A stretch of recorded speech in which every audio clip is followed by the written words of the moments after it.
le thème d'un temps pour notre couple aujourd'hui sera la dépendance affective dans le couple, histoire d'enfance. Je vous laisse écouter puis vous pourrez prendre le temps d'échanger entre vous. Dans cette quatrième vidéo sur le sujet de la dépendance affective, nous allons voir comment on devient dépendant affectif pathologique. L'essentiel des facteurs à l'origine de la dépendance affective s'installe dans le milieu familial. L'enfance dure longtemps et les émotions se gravent progressivement. Et elles restent d'ailleurs gravées toute la vie. Donc ce qui se passe déjà au cours de la vie intra-utérine n'est pas du tout anodin. Pendant la grossesse, des liens profonds se créent, se développent et sont entretenus entre la mère et l'enfant. En effet, il serait absurde de croire que le psychisme ne se mette à fonctionner qu'au moment de la naissance. Ce qui se passe entre la mère et l'enfant, sans oublier le père, tout au long de la gestation est fondamental. L'échange affectif existe bel et bien. Au cours de la grossesse, la communication avec l'enfant n'existe que sur un mode émotionnel. Si le développement de l'embryon est plus dévolu au gène maternel, le développement des annexes, notamment le placenta, qui assure l'approvisionnement nutritionnel de l'embryon, est plus dévolu au gène paternel.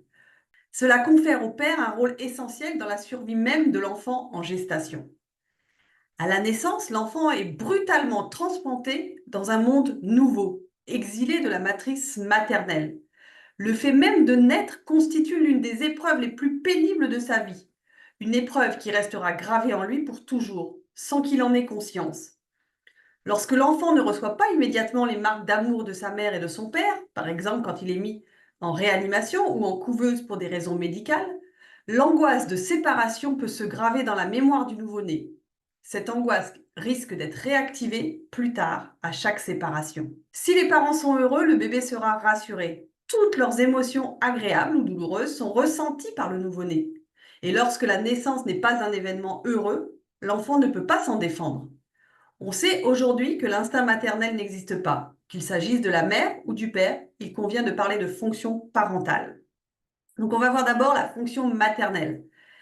À la naissance, il n'existe encore aucune frontière entre la mère et le bébé. C'est la fusion totale et indispensable pour l'enfant.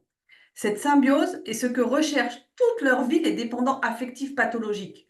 Ils ne la trouvent jamais, évidemment. Il appartient ensuite à la mère d'accepter que son enfant fasse l'apprentissage de la frustration.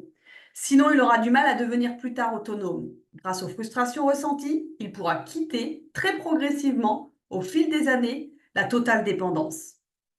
L'indépendance de l'enfant, dont la mère est en grande partie responsable, se construit sur sa capacité à supporter la frustration.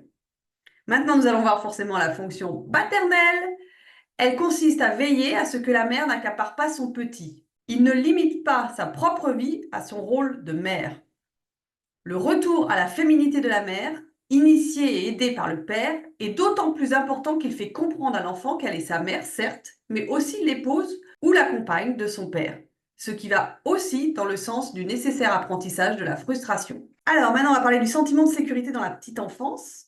Si le petit enfant est rassuré sur son importance, s'il se sent protégé et au centre de l'attention de ses parents, la séparation sera facilitée, tout comme son développement physique et son aptitude aux relations sociales. L'amour inconditionnel des parents est essentiel pour que l'enfant accepte de quitter progressivement la dépendance afin d'acquérir la maturité affective d'un adulte. Sans l'assurance de cet amour inconditionnel, l'adulte, comme l'enfant, ne connaîtra pas la sécurité affective et sa vie relationnelle sera minée par la peur de n'être pas aimé, peur fondée sur la croyance qu'il n'est pas digne d'amour. L'enfant a besoin de la protection de sa mère et de son père. Le manque d'affection de la mère est vécu comme de l'indifférence par l'enfant. Situation très dommageable pour la construction d'un narcissisme, car la mère est la référence de l'enfant.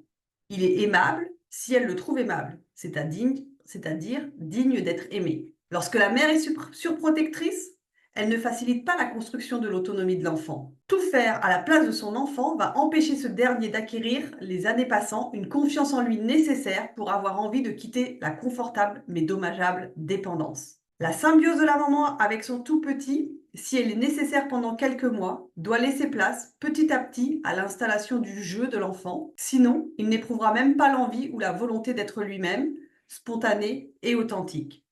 Le parent surprotecteur, souvent très possessif, envoie un message d'handicapé à son enfant. Une longue séparation du nouveau-né et de sa mère peut aussi générer un terrain propice à l'installation d'une trop grande dépendance affective. Si l'un des parents est dépendant affectif pathologique, son attachement à leur enfant ne sera ni sain ni rassurant. Lorsque ces parents vivent des problèmes de couple, l'enfant sait très vite servir d'ambassadeur entre eux, apprenant ainsi à aider les personnes de son entourage, ce qu'il risque bien de faire toute sa vie. Il arrive aussi que l'un des parents éprouve des difficultés à montrer son affection, ses émotions liées au lien et à l'attachement, ce qui va cruellement manquer au développement du narcissisme de l'enfant. Lorsqu'une mère est dépressive, elle n'est pas capable d'apporter de la sécurité à son enfant, étant elle-même trop insécure. De la même façon, une mère anxieuse n'est pas en état d'être rassurante pour son enfant. Les enfants, même très petits, même s'ils ne mettent pas de mots sur ce qu'ils perçoivent, captent parfaitement bien les émotions de leurs parents et comprennent très bien, à leur façon,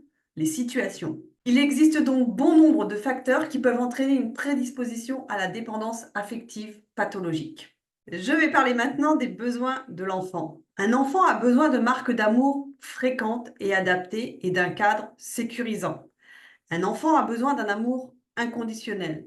Il n'est pas sur Terre pour rendre ses parents heureux ou pour soigner leur propre passé. C'est l'amour inconditionnel donné à l'enfant qui lui permettra de s'accepter tel qu'il est, dans son unicité et sa différence. Il faut regarder son enfant avec bienveillance, lui sourire, lui parler, le caresser, le masser, le câliner, l'embrasser, le tenir dans ses bras de façon confortable pour lui, le rassurer, l'écouter. Il faut l'encourager, le complimenter. Il faut éviter de trop le forcer. La santé psychique d'un enfant réclame du temps passé avec ses parents. De ne pas critiquer ce qu'il est, mais ce qu'il fait. Il faut accepter que son enfant vive tranquillement son enfance sans entendre parler des soucis de ses parents. Sinon, il ne pourra pas réussir l'étape longue et progressive de séparation, d'individuation nécessaire à son psychisme et à sa vie psycho-affective, à son équilibre. Je vais aborder maintenant l'éducation et la morale.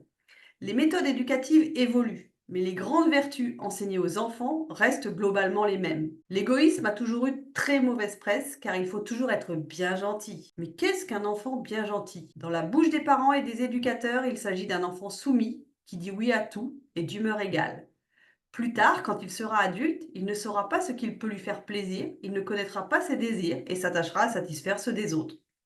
Un enfant gentil doit aussi penser comme ses parents, même s'il n'est pas d'accord.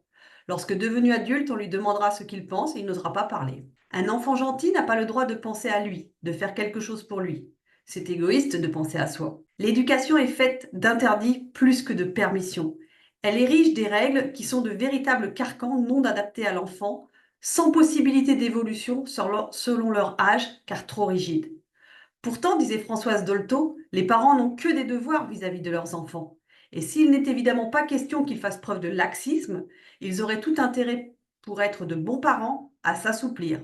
Ils devraient, dans l'intérêt de leurs enfants, accepter que ceux-ci sont des personnes à part entière et surtout pas des clones. L'on peut tout à fait respecter ses parents sans avoir toujours à l'esprit l'obligation de les satisfaire en tout ou de les valoriser. Un enfant qui n'a pas été respecté en tant que personne, plus tard, quand il sera adulte, se cramponnera à ses parents ou à des substituts en attendant d'eux tout ce qui lui a été refusé dans son enfance, en particulier l'amour. Voilà, on va parler maintenant des parents toxiques. Donc chez les parents toxiques, toute forme de lien ne peut provoquer que de la peur. L'amour fait mal, qu'on le donne ou qu'on le reçoive. Ils se révèlent souvent, ces parents-là, incompétents, ils se montrent trop faibles, trop anxieux. Ces parents ignorent ou veulent ignorer les besoins de leurs enfants, besoins qui rapidement ne seront plus exprimés ni même à force ressentis. Le chantage affectif est à l'honneur dans ce type de famille. Les enfants, très jeunes, développent en eux le sentiment de n'être jamais suffisamment à la hauteur. Ils sont entraînés durant de longues années à devenir des sauveurs, des dépendants affectifs pathologiques. Quand les parents se montrent dominateurs ou manipulateurs, avec pour objectif de conserver le pouvoir et le contrôle sur leurs enfants, les enfants apprennent très tôt à subir une domination psychique qui risque de se prolonger tout au long de leur vie. Ce que les parents ignorent ou semblent ignorer, c'est que toutes les expériences vécues, toutes les émotions ressenties durant l'enfance demeurent gravées dans l'adulte. Il n'y a pas de hasard. Certains parents et adultes sont toxiques pour les enfants, comme souvent leurs propres parents l'ont été avec eux. Ils ont eux-mêmes manqué d'amour et ne savent pas en donner. Chaque maillon de la chaîne n'a transmis que du mal-amour, du mal-aimant, transplantant ainsi à la génération suivante une vie émotionnelle et relationnelle catastrophique. Mais il ne s'agit en rien d'une malédiction. En prendre conscience peut permettre de briser cette chaîne. Voilà, pour ce travail, je me suis fortement inspirée du livre Vaincre la dépendance affective pour ne plus vivre uniquement par le regard des autres de Sylvie Tenenbaum. Pour ma partie, c'est fini. À vous d'échanger maintenant, de prendre le temps de commenter ce que vous avez entendu en donnant à tour de rôle votre point de vue et en écoutant celui de l'autre. Si vous avez des questions, n'hésitez pas à les poser sous cette vidéo. J'essaierai d'y répondre, soit dans les commentaires, soit par une autre vidéo. C'était Un temps pour notre couple avec Sophie Caldier, thérapeute de couple, psychologue clinicienne et sexothérapeute. Je vous souhaite une belle journée et je vous dis à bientôt pour de nouveaux sujets.